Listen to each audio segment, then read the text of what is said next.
영화배우 장진영 씨라든가 울랄라 세션의 이뮨택 씨 같은 경우 모두 젊은 나이에 위암으로 돌아가셨습니다. 졸리도 BRCA, 보통 브라카라고 읽는 유전자의 변이를 가지고 태어났는데요. 이 중 가장 중요한 것은 금연이고요.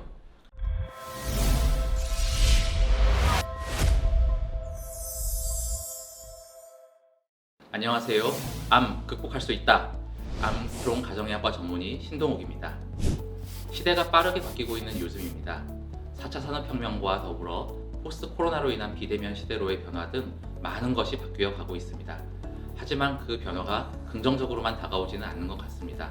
오늘 여러분께 말씀드릴 부분도 그럴 것 같은데요. 바로 2030 세대의 암 추이의 변화입니다. 답부터 말씀드리면 안전하다고 할 수는 없습니다. 그렇다고 무조건 위험하다고 겁먹을 것도 아닙니다. 일단 절대적인 숫자로 보자면 당연히 2030 세대가 고령층보다야 암이 걸릴 확률이 낮습니다. 그런데 문제가 뭐냐면 젊은 사람에게서 암 발생이 증가하고 있습니다. 아래 표는 국립암센터에서 15에서 40세 사이에서 암 발생을 연령 표준화라고 하는 방식을 통해서 비교해 본 것인데요. 젊은 연령층에서의 암 발생률은 꾸준한 증가세를 보였습니다. 위의 표는 갑상선암을 포함한 것이고 아래 표는 갑상선암을 포함하지 않은 것입니다.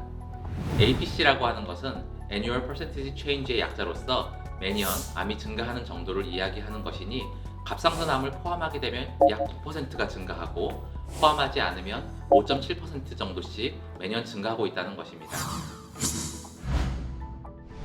보통 60세 이상에서 암이 가장 많이 발생합니다. 그 이유는 원래 의학적인 관점에서 보면 정상 조직이 암세포로 변하기까지에는 돌연변이가 축적되어야 하기 때문에 꽤 시간이 걸리기 때문입니다. 그래서 암종마다 다를 수는 있겠지만 보통 암이 잘 발생하는 60대에서부터 한 15에서 20년 전인 40대부터 암 검사를 받을 것을 권고드리고 있는데요. 그런데 20대, 30대 암 환자가 늘어난다는 것은 젊은 층에서도 젊은 나이만 과신하지 말고 암의 예방과 검진에 대해서 관심을 가질 필요가 있다는 뜻입니다. 기억해보면 젊은 나이에 암이 되신 유명인들도 있었지요.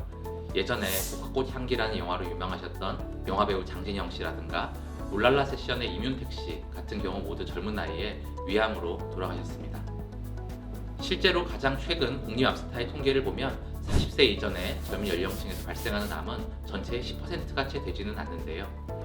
가장 많은 것을 차지하고 있는 것은 남녀 모두 갑상선암이고요. 여자의 경우에는 유방암, 자궁경부암, 난소암이 그 다음으로 많습니다. 그러면 이런 20대, 30대 암 환자는 왜 증가하고 있는 걸까요? 여러 가지 요인이 있을 수가 있는데요. 첫 번째, 가장 많이 증가한 갑상선암의 경우에는 검진이 주요한 원인인 경우가 많습니다.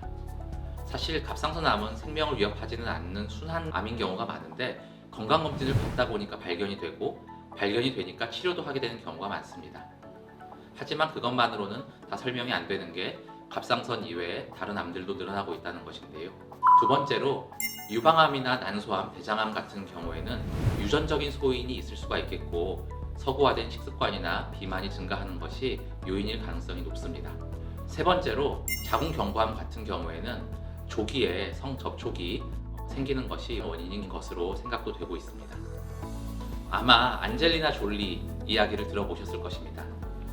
졸리는 어머니가 유방암이셨고 졸리도 BRCA, 보통 브라카라고 읽는 유전자의 변이를 가지고 태어났는데요. 그런 유전자, BRCA 유전자는 보통 유전자에 손상이 일어나면 그걸 복구하는 역할을 하는데 그런 유전자의 변이가 있는 경우에는 평생을 볼 때 BRCA1 유전자의 변이가 있는 경우에는 약 80% 그리고 BRCA2 유전자의 변이가 있는 경우에는 약 50% 정도에서 유방암이 발생을 합니다. 사실 유방암뿐만 아니라 난소암 같은 다른 암도 더 많이 생길 수 있고요. 그래서 졸리는 아예 유방을 미리 제거하는 수술을 받은 것인데요.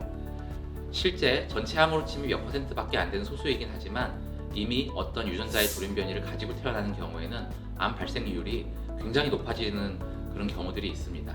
이를 유전성 암이라고 합니다. 대표적인 것은 유전성 유방암, 유전성 대장암인데 이런 경우에는 환자들이 아주 젊은 나이에서부터 암이 생기는 것이 특징입니다. 물론 나이 드신 분들에게도 암은 생명을 위협하고 삶을 파괴할 수 있는 그런 큰 문제입니다. 그렇지만 젊은 사람에게 암이 생기면 학업, 취업, 결혼, 출산, 육아 등 젊은 시기에 보통 겪어야 되는 그런 여러 가지 과업들에 문제가 생기게 됩니다. 예를 들면 미혼 여성이 암이 생기는 경우에는 당장 치료를 위해서 일을 그만둬야 하는지 아닌지도 걱정이 되고, 교제하던 어떤 남성이 있는 경우에 그 관계에서 문제가 생기기도 합니다. 예를 들면 배우자가 될 사람이나 그 부모가 결혼을 반대할 수도 있고요.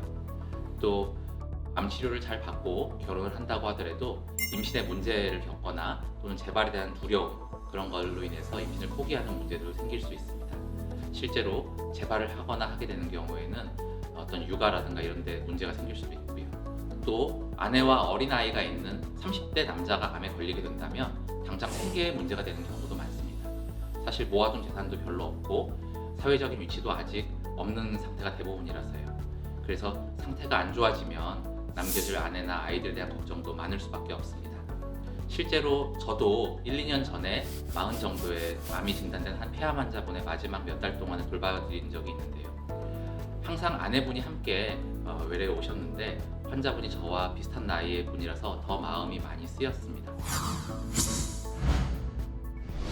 꼭 유전성 암이나 암의 가족력이 없다고 하더라도 20, 30대 때의 건강한 생활 습관은 이후의 암 발생에 큰 영향을 미칠 수 있습니다. 20, 30대는 아직 건강하기 때문에 자기 몸을 관리하는 것의 소중함을 잘 모르는 분들이 더 많습니다. 알려진 가장 큰 암의 원인은 흡연, 그리고 음주, 그리고 비만입니다. 이 중 가장 중요한 것은 금연이고요. 그 다음에 술은 적당히, 그리고 살이 찌지 않게 하는 것이 가장 중요하겠습니다. 그리고 혹시 가족 중에 젊은 나이에 암이 생긴 분이 있다면 그 해당하는 암에 대한 검진은 일반적인 암 검진 시작 연령보다 더 빨리 하는 것이 좋습니다. 예를 들면 아버지께서 50살쯤에 위암이셨다고 하면 30, 40대라고 하더라도 위암 검진을 받는 것이 좋겠고요. 혹시 가족 중에 유전성인 유방암 같은 것들이 의심되는 상황이라면 해당하는 암에 대해서는 성인이 되면서 바로 검진을 시작하는 것이 좋겠습니다. 암 초기 진단이 가장 중요합니다. 본인의 몸이 건강하다고 생각하지만 마시고 검진을 주기적으로 꼭 받아보시는 걸 권해드립니다. 암 강하게 이겨낼 수 있습니다. 암스트롱 신동욱이었습니다. 여러분 모두가 암의 위험에서 멀어지는 그날까지 암스트롱은 계속됩니다. 감사합니다.